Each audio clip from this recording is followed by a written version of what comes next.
recording. We've clapped. I don't even know what I want to say. And I never feel that way. I don't know why I feel so perplexed. I feel like there's just so much calcio happening right now. It's like it's to the point where it's like there's so much football going on right now. It's like I don't really care. Like what happened this week, this period of time is it feels so insignificant. Cause like Liverpool is in dire. Like I mean, I feel Yeah. pain. I feel pain at a level Yeah. I've never felt before. Just at a consistent level. Like I don't. Yeah, I I have no know. pleasure for games. I have no pleasure to watch football anymore. Mm-hmm. My heart aches every day, and then it comes to the point where it's like, I saw this Crystal Palace game coming up, and I was like, I know. we're not Yeah, winning I this. heard I was like, about we are that. not winning this. Attenzione, iniziando il Joe and Brian Show. Welcome back, everybody, to another episode of the Joe and Brian Show. Today, we're going to be covering round 9 of Serie A. Brian, say hello to our viewers. Ciao, ciao, ciao tutti. So, Brian, you must have seen the big news. Please break it to our audience. Ladies and gentlemen, Igor Tudor has been sacked, and not only that, he's also been replaced by the one and only Spalletti. This, I don't like this, and I'll explain why I don't like this. I think if you gave Spalletti a bit more of a break after Italy, if you gave him a summer, he would cook with Juve, conceptually. He would cook. However, I agree. This is desperate. This is rushed. This will not work. Maybe. I don't think it'll work. If they give him time, it'll work, but they're not going to give him time. It's Juventus. This is like such a bad decision all around. Brian, how do you feel about it? No, I share the same sentiments. I think if you give him the summer with a preseason, full transfer market, moving players in and out, yeah, this could work. I mean, it worked at Napoli. I don't see why it couldn't work at Juve. They have equally just as good as talent. Maybe you could argue better with Yildiz, but it is exactly what you said. It's rushed. It's half-assed. It's just like Tudor kind of had a slump in form, and then Juve were like, cut this shit out immediately. Don't even bother. Just get a new guy in. And they do this. Like, let's not forget, Tudor was only here as sort of like a stopgap for Mota. I think one thing you're forgetting is within the past 20 years, Juve have had 15 coaches.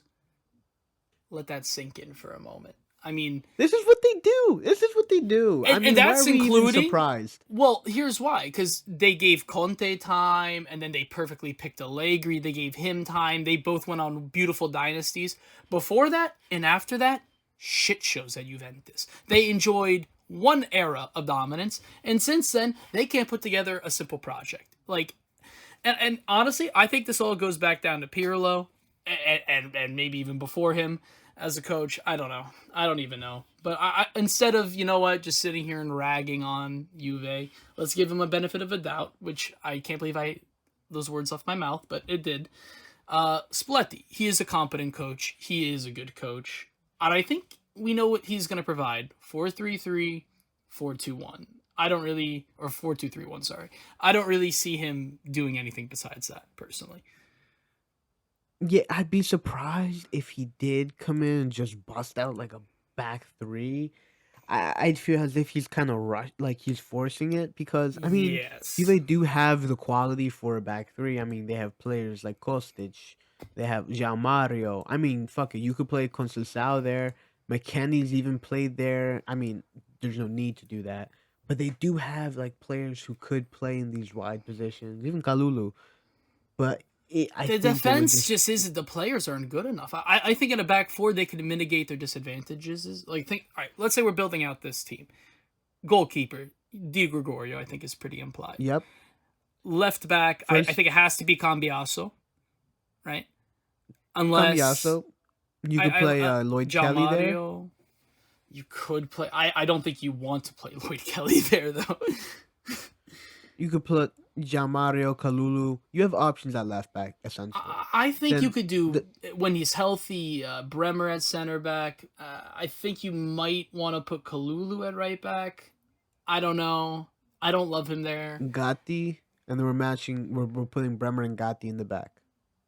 I guess, yeah. Bremer Gatti and then Kalulu at right back with Cambiasso at the left. I think if you're doing a double pivot midfield, it's going to be probably Locatelli. Thuram and Locatelli. Maybe Koopmeiners comes back and takes that spot from him. I can't imagine he'll be revived, but maybe he could. You know, Koopmeiners has been starting and playing this whole time while never playing good. So it's like maybe somehow. Like, he was a quality player. I've kind of forgotten that he actually at one point was. It just doesn't feel like it. But and then I would say, yeah, next to him, obviously, Thuram, who's fantastic. He's probably the best player on Juve next to Yildiz, who I would put in front of both at of them. At the 10. Yeah. Yep. Striker. So on the right. I mean, you have I would options. say on the right, Conceição we put on the right. On the left, for sure. We put Openda and Vlahovic up top. Yeah, I think I actually get behind that. Jonathan David, I mean, I would maybe start instead of Vlahovic. Maybe he could even play on the wing. I know he's pacey. But I don't think any of these guys are quite to the level of Krava at that time. No. Or Osimhen. But Vlahovic is sort of reminiscent of Osimhen, just a tall striker who, you know, is kind of... I mean, Vlahovic isn't slow, but he's not fast. Yeah, no, he's not a speed demon. He's just too big to be fast. And that's where Jonathan David, I think, is quicker. But I would... This might sound controversial, but I would prefer Vlahovic's finishing. Yeah. I mean, he's also a big presence. Exactly. In this league, it's an important thing. No, definitely. You know, set pieces are important, and Juve definitely like to score from those. So I think that's how Juve will line up. I just don't see it working. But I think Spalletti, he really upset me with how he performed with Italy. But then again, it's club football. He's more suited to this league, and I think maybe this is probably very important for him to restart his career. Because a second defeat, you know, a second sacking at the hands of Juve after the Italy job, I can't see too many teams wanting him after that. And he's already kind of old, so I feel like this is kind of a moment to make it or break it. So surely the only reason that Juve did this was because they were scared that Fiorentina were gonna sack Pioli and then they were gonna get Spalletti. Because otherwise, why would you not have done this in the summer? Why would you have not just made Tudor do just the Club World Cup, be the stopgap, and then just go for Spalletti in the summer? Well, the answer is very simple. Juve just didn't have a sporting director till after the Club World Cup. So whoever was the powers that be were like, all right, you can get an extension. and I think it was like one of those things where they're like, you know what? He doesn't cost too much money. You know, if he doesn't work out, you know, we can bring someone else in. But honestly, all said and done, I don't blame Tudor for this. And I think at a different team, he could perform pretty well. I just think this was the wrong matchup at the wrong time. Juve should not have gone, you know, should have kept him. Obviously, that was a mistake. And now they're rushing Spalletti. I don't see it happening. But then again, they play this weekend, and then we could judge them officially. So let's talk about what happened this week, because we talked a lot about Igor Tudor, but there were other matches this week. I mean, the first game was Lecce and Napoli, 1-0 win for Napoli. Next game was the Atalanta-Milan game, 1-1 there. Como Hellas Verona, 3-1 for Como. Juve, somehow, without their manager, managed to win against Udinese 3-1. Roma beat Parma 2-1. Bologna 0-0 to Torino. Genoa lose to Cremonese. And of course, this fucking asshole Bonazzoli scores another fucking like Ronaldo scorpion kick or whatever. Inter 3-0 Fiorentina. I told you Fiorentina had no chance. And it's not looking good for Pioli. It is not. Cagliari, Sassuolo. Sassuolo win 2-1. And then Pisa Lazio 0-0. So, some interesting games, some not so interesting games this week. Yeah, and honestly, I think the whole soccer community was taken aback by having non-Champions League but Serie A fixtures on a Tuesday, Wednesday, and Thursday. Yes, it's great for moving the week along, but I'm not prepared. I mean, Inter just had a devastating defeat. I was not looking forward to this Fiorentina game. And yes, I assumed we'd win, and we did, but it was not exciting. It was not exciting. Well, there was a catastrophe, and I can't believe I have to go on here week in, week out and complain about the refs. These calls are getting absolutely ridiculous. Pio Esposito is in the box. I believe it was Camuzzo. Grabs him by the neck. He's dragging him down. Feels like trying to walk away while his hands are like wrapped around his neck. It's absolutely insane. He falls. The ref's like, get up. The whole stadium's like, are you serious? I will, Brian, find the graphic. It's a ridiculous photo. It's a ridiculous clip. Anyway, Inter were getting hard done. Obviously, they were playing okay, but it wasn't a phenomenal half. There was a couple of counterattacks from Fiorentina where I was a little scared. But ultimately speaking, Chala, beautiful goal. You know how he does that long-range nonsense. Just picked a corner perfectly, slots that in from way far out.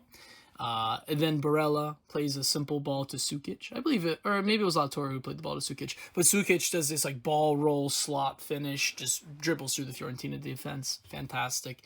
Boni, with a late break, gets a penalty, and that is converted by Chala. So Chalano is currently the highest scorer in the league, and I think that's just really funny. It's insane because they're all golazos too. So he has like an insane highlight reel right now. Half golazo, half penalty. You know, he kind of alternates between the two. But yeah, something new that Kivu tried. He played Bisek at central center back. Acerbi would have been dusted against Key in this game, so this is good from Kivu. He's trying out something different. And while this isn't the greatest test of that, I think it's good to know that all of your center backs can play along the back line in different positions. And, you know, Bisek's been a little iffy defensively, so he's a bit more protected in the center. So, yeah, I think this was a good change by Kivu, and I'm excited to see more of it. This game was pretty boring, if I'm being honest, though. There was nothing really happened. I mean, Ricci scored in the very first minutes with a deflection goal. A goal nonetheless. But after that, I mean, Atalanta really just controlled the game. You know how it is, Lookman had a boys. great finish against you guys. That was a bullet.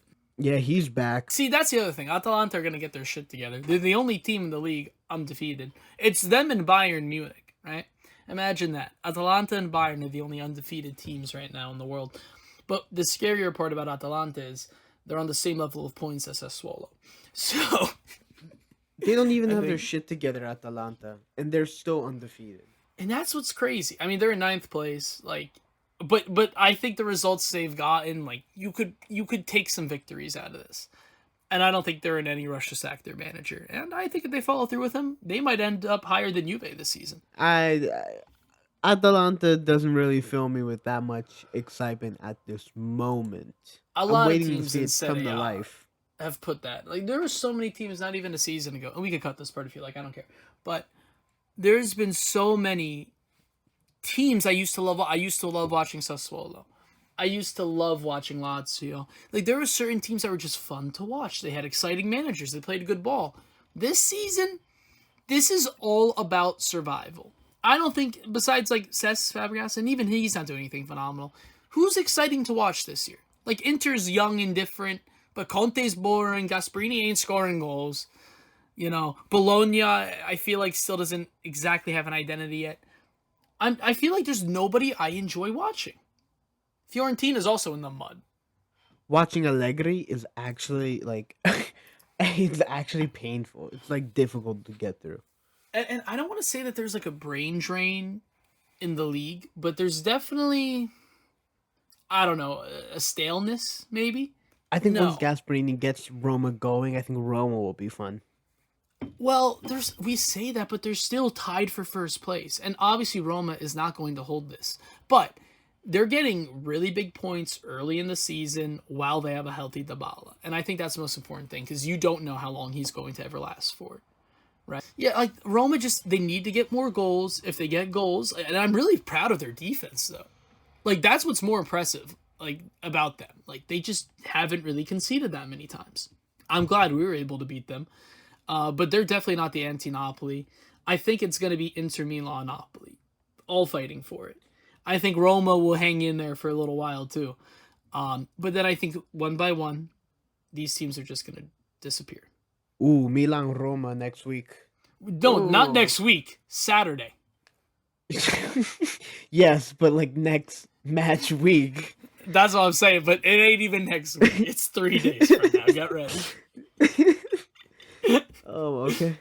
Well, I think this is a good place to call it, guys. That was a Well, it wasn't a somewhat entertaining match week this week. It was a quick one. Yeah, it was a quick one. A lot happened, but also not a lot happened. So we're trying to get this out to you guys as quick as possible. Guys, make sure to comment, like, subscribe, all that good stuff. Share this. Please let us know what you think. I mean, do you guys think that Tudor should have not been sacked? Do you think Spalletti's going to do a good job? Let us know. Joe, take it away. Thank you for watching, everybody. I can't believe you made it to the end of this video. Wow. Incredible. Brian, think about that. Someone actually heard us talk for 30 minutes or whatever it was. So, thank you, viewer. Thank you, anybody, for watching, and stay tuned for more content.